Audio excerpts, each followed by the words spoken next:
Hola, ¿qué tal? Bienvenido nuevamente a Palabra y Espíritu y bienvenido a nuestra serie Cómo las sectas malinterpretan la Biblia.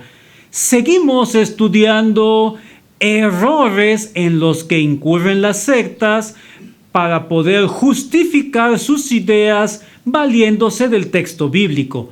Y en este programa seguimos con otros 2 errores de malinterpretación bíblica. Por eso te invitamos que nos acompañes, prepárate, toma lápiz, toma libreta, toma tu Biblia y vamos a comenzar. Es increíble que hemos llegado a un error número 11. Parecería extraño e incluso nos sorprende que las sectas cometan tantos errores para malinterpretar la Biblia. Pero tenemos que seguir estudiando. Y hoy vamos a ver nuestro 11º error, que en este caso se llama citación selectiva. ¿Qué queremos decir con citación selectiva? Pues bien, las sectas, para poder fundamentar sus ideas, utilizan un cierto número de versículos. Seleccionan algunos cuantos y los presentan como si fuera todo lo que la Biblia tiene que decir al respecto. Y de esta manera podemos entender que si una secta utiliza esta técnica, fácilmente la descubrimos cuando vemos el panorama global de la Biblia, porque cuando vemos la Biblia como un conjunto, nos damos cuenta que esta selección de textos o de versículos se viene abajo. Y es que también tenemos que decir al respecto, realmente tratar de identificar este error de citación selectiva es relativamente difícil. ¿Por qué? Porque al citar textos bíblicos da la impresión de que la Biblia respalda las ideas o doctrinas que una secta o un autor pretende justificar. Y es que, honestamente, prácticamente con la Biblia podemos justificar cualquier cosa si seleccionamos textos a nuestra conveniencia y los presentamos como si fuera la totalidad de la verdad bíblica. Así que entonces, tenemos que decirlo, este error no es exclusivo de las sectas. Incluso predicadores y autores cristianos han caído en este error. Pero, ¿qué te parece si vemos un ejemplo de las sectas? En este caso vamos a hablar de los testigos de Jehová. Porque los testigos de Jehová creen que Jesús, aunque existió antes de su encarnación, antes de nacer en esta tierra, en realidad es un ser creado. Y esto obviamente va en contra de la doctrina bíblica de la Trinidad. De hecho, uno de los textos favoritos de los testigos de Jehová es un libro que han escrito y que se llama La verdad que conduce a la vida eterna. Escucha lo que dice este libro tocante a la persona de Jesús. Leo textualmente: este niño, Jesús, no era Dios, sino el Hijo de Dios. Obviamente, esta afirmación choca con la doctrina cristiana de la Trinidad. Y entonces, interesantemente, para justificar esta enseñanza, van a hacer uso de algunos versículos. Van a tomar textos bíblicos para tratar de demostrarnos que Jesús no es Dios. Seguramente recordarás el texto de Juan 1:1. En el principio era el Verbo, y el Verbo era con Dios, y el Verbo era Dios. En un programa anterior dijimos que los testigos de Jehová han hecho una traducción equivocada de este versículo y lo han traducido con que "y la palabra era un Dios". Por cierto, este fue el error número 2 que vimos y que se llama una traducción retorcida. De hecho, los eruditos cristianos han demostrado que la traducción "y la palabra era un Dios" es una traducción errónea, y esto echa abajo las afirmaciones de los testigos de Jehová. Pero recuerda, ya usaron un texto bíblico. La cosa no para ahí. Siguen citando algunos textos bíblicos y hacen comentarios al respecto. Por ejemplo, ¿qué te parece Juan capítulo 10, versículo 30? En este texto, nuestro Señor Jesucristo dice: "Yo y el Padre uno somos". ¿Qué dicen los testigos de Jehová? Pues bien, dicen que sí son uno, pero en acuerdo, en propósito, en organización, en planes. Y de esta manera ellos tratan de explicar con un texto bíblico que Jesús no es Dios, no es igual al Padre. Por supuesto que esta explicación que nos dan los testigos en ningún momento logra aclarar por qué los judíos quisieron apedrear a Jesús. Cuando nosotros leemos el resto del pasaje de Juan capítulo 10 y llegamos hasta el versículo 33, nos vamos a dar cuenta que los judíos claramente entendieron que Jesús se hacía igual con el Padre y por eso lo querían apedrear. Pero, interesantemente, la explicación de los testigos no alcanza a explicar por qué lo querían apedrear. Interesantemente, el texto de Juan 10:33 también está traducido de tal manera que dice: "te quieres hacer igual a un Dios". Otro error de traducción. Así que entonces tenemos que decir, este es un clarísimo ejemplo del error de citación selectiva.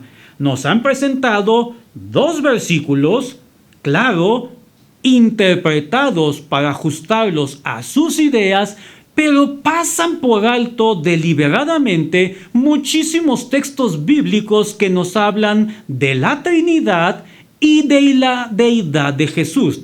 Textos conocidos por todos nosotros como Mateo 28:19, Juan 20:28, Primera Carta a los Corintios capítulo 6, versículo 11, Primera Carta a los Corintios capítulo 12, versículos 4 y 5, Segunda Carta a los Corintios capítulo 1, versículos 21-22, Segunda Carta a los Corintios capítulo 13, versículo 14, Gálatas capítulo 3, versículos 11 al 14, Primera a los Tesalonicenses capítulo 5, versículos 18 al 19 y Primera de Pedro 1, versículos 1 y 2.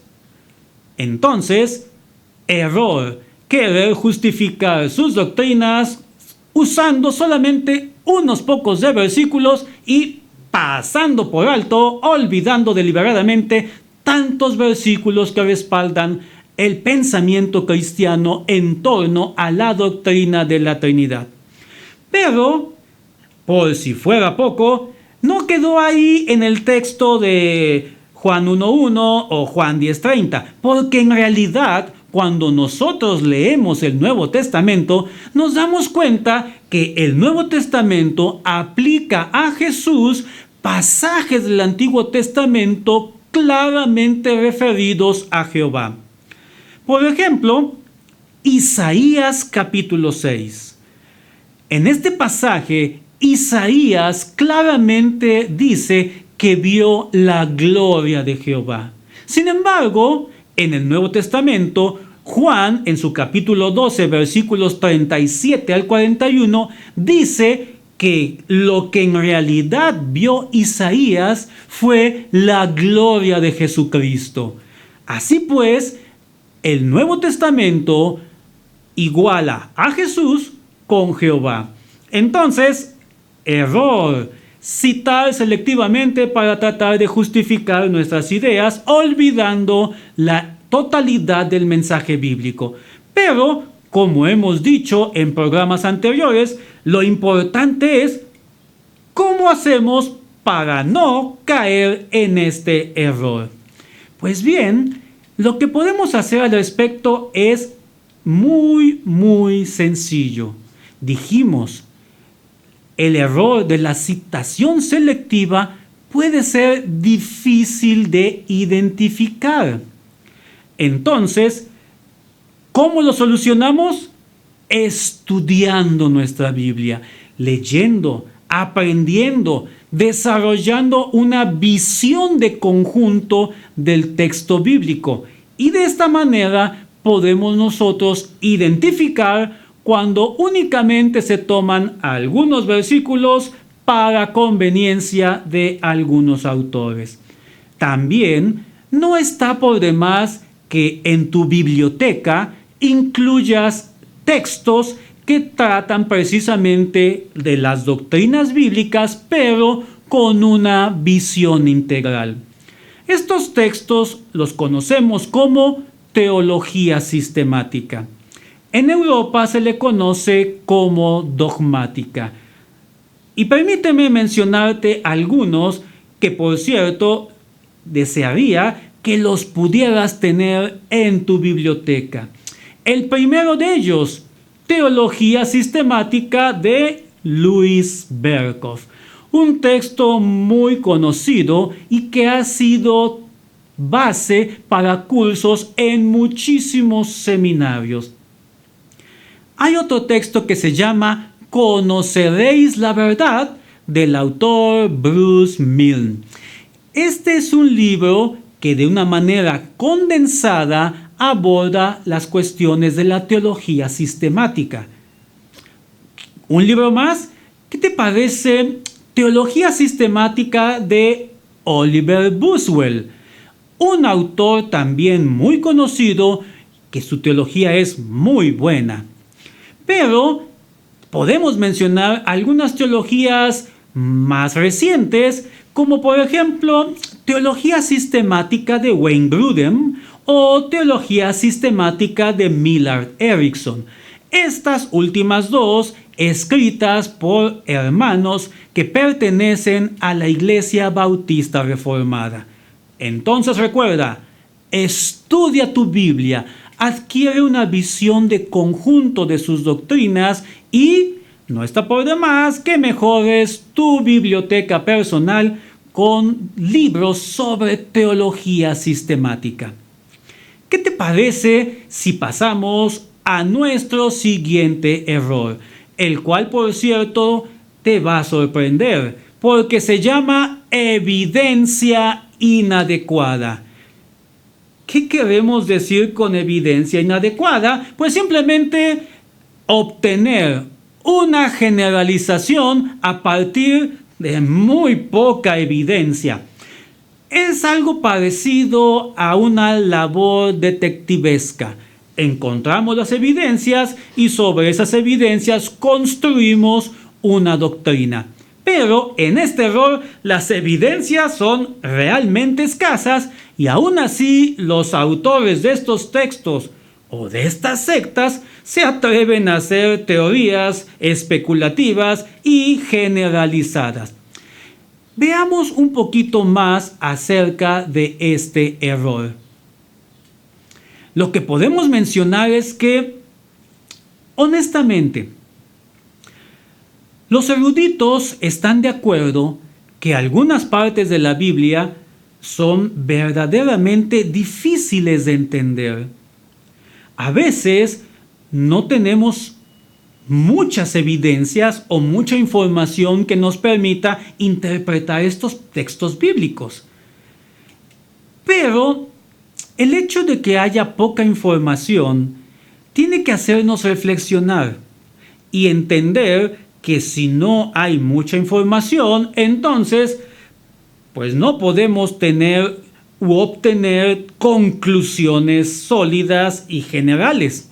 Sin embargo, por otra parte, Hay personas que, aunque están conscientes de que en algunos pasajes bíblicos la Biblia no nos da información exhaustiva, esto no ha sido obstáculo para que echen a volar su imaginación o simplemente para que dejen que su curiosidad los conduzca a ideas completamente ajenas al texto bíblico. De hecho, tenemos que decir, la Biblia no responde a todas las preguntas que le planteemos. En algunas ocasiones, la Biblia nos da información somera y que honestamente tenemos que ser muy cuidadosos de no querer ir más allá. No forcemos un sentido o una interpretación que la misma Biblia no nos permite. Entonces recordemos, en muchos textos bíblicos no tenemos toda la información que quisiéramos. Sin embargo, algunos autores esto no los detiene y comienzan a especular. El problema es cuando sus ideas, sus especulaciones parecen coincidir con alguna otra referencia bíblica no muy clara, o bien coinciden con alguna especulación de otro autor, porque entonces creen que su especulación, al estar respaldada por una evidencia bíblica no muy clara y por la especulación de otro autor, entonces tienen la razón. ¿Qué te parece si vamos a un ejemplo claro para que me entiendas? ¿Te acuerdas de Erich von Däniken y de su famoso libro Los carros de los dioses? Pues bien, von Däniken dedica un capítulo a la pregunta: ¿fue Dios un astronauta? Y en este capítulo él va a retomar algunos pasajes bíblicos no muy claros y va a elaborar sus propias teorías. Por ejemplo, él toma el pasaje de Génesis capítulo 6, versículo 4, el cual dice así: había gigantes en la tierra en aquellos días, y también después de que se llegaron los hijos de Dios a las hijas de los hombres y les engendraron hijos. Estos fueron los valientes que desde la antigüedad fueron varones de renombre. Después de leer este pasaje, Génesis 6:4, escucha con atención lo que deduce von Däniken. Voy a leer textualmente un pasaje de su libro Los carros de los dioses. Von Däniken dice: una vez más tenemos a los hijos de Dios que se reprodujeron con seres humanos. Aquí también tenemos la primera mención de los gigantes. Estos aparecen ocasionalmente en todas las partes del globo, en la mitología oriental, en la mitología occidental, en las sagas de Tiahuanaco y en las épicas esquimales. Ellos debieron haber existido. ¿Qué clase de criaturas fueron estos gigantes? ¿Fueron nuestros antepasados que construyeron edificios gigantes y que sin esfuerzo manejaron los monolitos? ¿O fueron viajeros espaciales de otra estrella? Interesante la teoría de von Däniken, y eso que la construye a partir de un solo versículo. Pero ya que estamos hablando acerca de estos gigantes que se mencionan en Génesis 6:4, tenemos que ser muy claros y precisar. Hasta el día de hoy, los eruditos bíblicos no saben quiénes fueron estos gigantes. De hecho, si nosotros nos vamos al texto hebreo, la palabra que se utiliza es Nefilim. Y esta palabra proviene de una raíz hebrea compuesta por las letras Nun, Fei y Lamed.